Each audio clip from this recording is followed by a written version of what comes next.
The Testament of Naphtali. The eighth son of Jacob and Bilhah. Chapter 1. Naphtali, the eighth son of Jacob and Bilhah. The runner. A lesson in physiology. The copy of the Testament of Naphtali, which he ordained at the time of his death, in the 130th year of his life. When his sons were gathered together in the 7th month, on the first day of the month, while still in good health, he made them a feast of food and wine.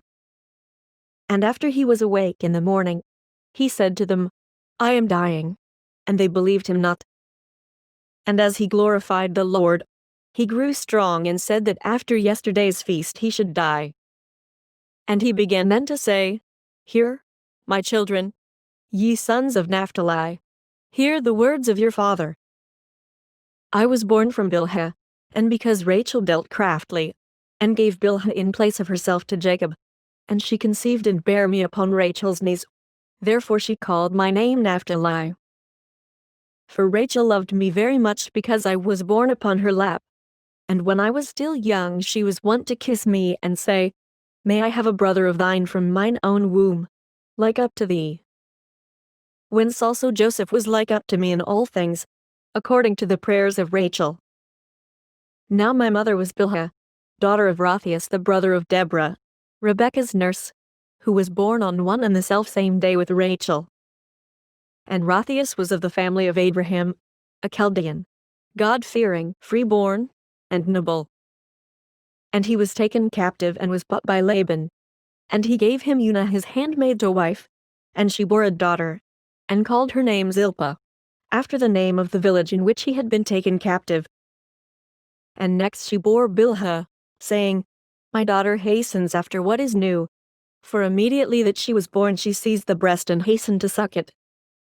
And I was swift on my feet like the deer, and my father Jacob appointed me for all messages, and as a deer did he give me his blessing. For as the potter knoweth the vessel, how much it is to contain, and bringeth clay accordingly, so also doth the Lord make the body after the likeness of the Spirit. And according to the capacity of the body doth he implant the Spirit. And the one does not fall short of the other by a third part of a hair, for by weight, and measure, and rule was all the creation made. And as the potter knoweth the use of each vessel, what it is meet for, so also doth the Lord know the body, how far it will persist in goodness, and when it bigeoneth in evil. For there is no inclination or thought which the Lord knoweth not, for he created every man after his own image. For as a man's strength, so also in his work, as his eye, so also in his sleep, as his soul, so also in his word, either in the law of the Lord, or in the law of Beliar. And as there is a division between light and darkness, between seeing and hearing, so also is there a division between man and man, and between woman and woman, and it is not to be said that the one is like the other either in face or in mind. For God made all things good in their order, the 5 senses in the head, and he joined on the neck to the head, adding to it the hair also for comeliness and glory, then the heart for understanding, the belly for excrement, and the stomach for grinding, the windpipe for taking in the breath, the liver for wrath, the gall for bitterness, the spleen for laughter, the reins for prudence, the muscles of the loins for power, the lungs for drawing in, the loins for strength, and so forth.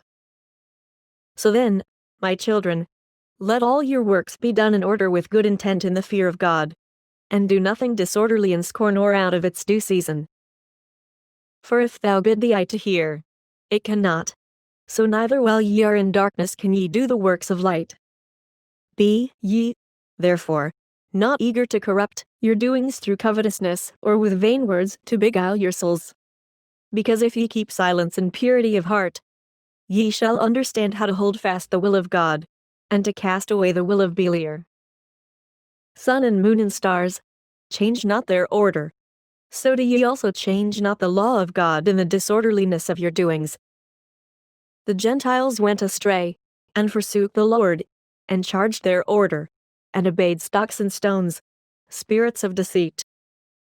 But ye shall not be so, my children, recognizing in the firmament, in the earth, and in the sea, and in all created things, the Lord who made all things, that ye become not as Sodom, which changed the order of nature.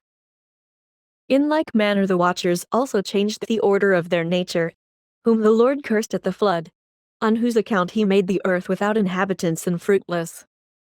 These things I say unto you, my children, for I have read in the writing of Enoch, that ye yourselves also shall depart from the Lord, walking according to all the lawlessness of the Gentiles, and ye shall do according to all the wickedness of Sodom. And the Lord shall bring captivity upon you, and there shall ye serve your enemies, and ye shall be bowed down with every affliction and tribulation, until the Lord have consumed you all. And after ye have become diminished and made few, ye return and acknowledge the Lord your God, and he shall bring you back into your land, according to his abundant mercy. And it shall be, that after that they come into the land of their fathers, they shall again forget the Lord and become ungodly. And the Lord shall scatter them upon the face of all the earth, until the compassion of the Lord shall come, a man working righteousness and working mercy up to all them that are afar off, and to them that are near.